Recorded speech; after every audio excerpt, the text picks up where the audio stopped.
So I want to make this third video in this series. The first video was called How to Survive. You can see that on my channel. Then there's How to Thrive, and the next one is going to be How to Actuate. So the first part of How to Survive, that's a very basic video where I'm just copying the fast scrolls and I'm talking about what does it take to, in summary, because I only have 10 minutes to say this kind of stuff.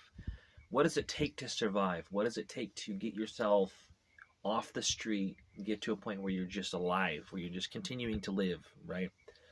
The next step is how to thrive. So I just went over the Maslow's hierarchy of needs, like the need to take a shower, the need to have clean clothing, the need to clean your kitchen and to clean your apartment, the need to clean your toilet, the idea of cleaning your shower, the idea that you've bathed every day and that you exercise and that you have a social life either online or in real life where you have friends where you develop relationships with them, right?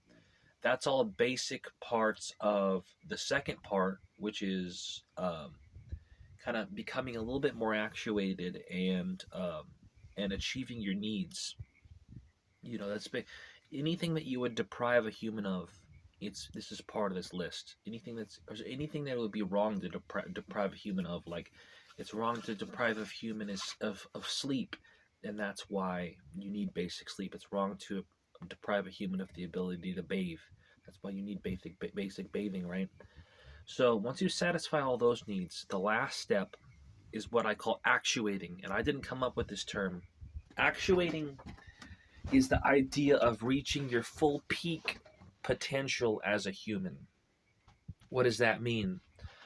If you look at Maslow's hierarchy of needs, the higher levels of needs come down to like artistic expression or like mathematical expression in the end. So, for example, um, finding your passions. So, you may not know what your passions are, but you may figure out over time that you really like computers. So you think you're to yourself, oh, for me to really self actuate, I have to pursue my computer knowledge. I have to learn Python or I have to learn Rust or whatever it is that makes, that just makes my tummy feel good inside.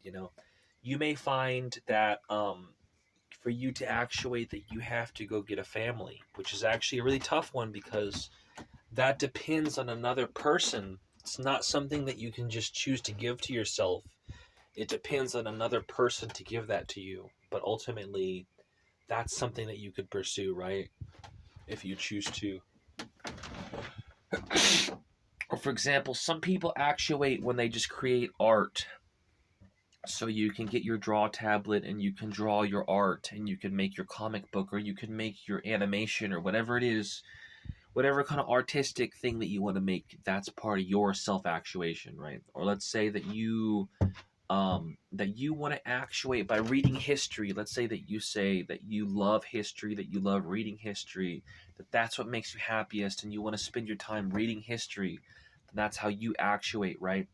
And it's something that's very personal. Like, we all need to bathe. Some of us don't bathe as much as others, but we all need to bathe in the end. We all need to stay clean. If you get dirty, you have to clean yourself, right? You have to clean your clothing. That's something we all face, is stinky, dirty bodies and stinky, dirty clothes. Whereas when it comes to self-actuation and finding yourself and finding your passion, that's something that is a lot more personal. For some people, for a lot of women, their actuation comes from social things. So they really want a tight-knit group of friends who are very close to them, who they have good relationships with, and then they want their more periphery friends that they go and they meet for fun, where the relationships aren't as high risk.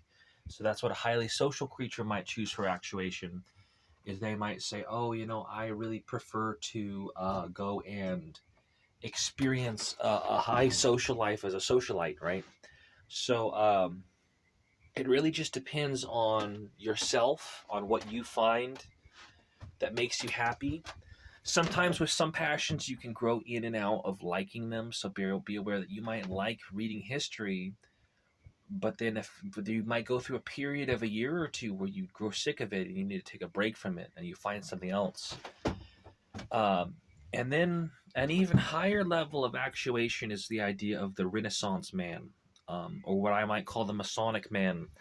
And this is the idea that you should really pursue a little bit of everything. So you should create some music, not just play music on an instrument, but you should create your own songs. You should compose your own songs. You should make art. Everyone should draw. If they were truly self actuated, they would draw like once a week, or they would draw twice a week or something, and they would practice drawing. If everyone was self actuated, they would have time to explore new music, and they would have time to read history, and they would have time to read books and all this. And the idea is, when you reach this level of actuation where you're just dabbling in all the sciences and all the arts, understand that you get spread really thin. So you're not going to be, when you're doing like, when you're trying to spread yourself between all the sciences and all the arts, that means that you're going to have to spend less time on each specific thing. So you may have one that you care about more. Like, I care a lot about computer science and programming, so I'm obviously going to spend a lot more time on that, right? But I should be willing, if I'm truly actuated like a Renaissance man, I should still take time to draw, even though I don't personally enjoy drawing, even though I find it mentally taxing and find it to be a waste of my time. It's important to learn to draw as a Renaissance man. So to achieve the even higher levels of actuation is not just a pursuit of like what you find important, which is important and part of actuation, but to pursue those things that great men in history have continually said over time are important. It's just clearly important for any scholar to draw. It's clearly important for any scholar to have some relationship with maths and to explore maths at least a little bit. Um, and so these things that we know from history are very great. Those are things that we should all pursue if we were truly actuated, right? So that's the idea. And then there's not really a level higher than that, though I will make a video about it.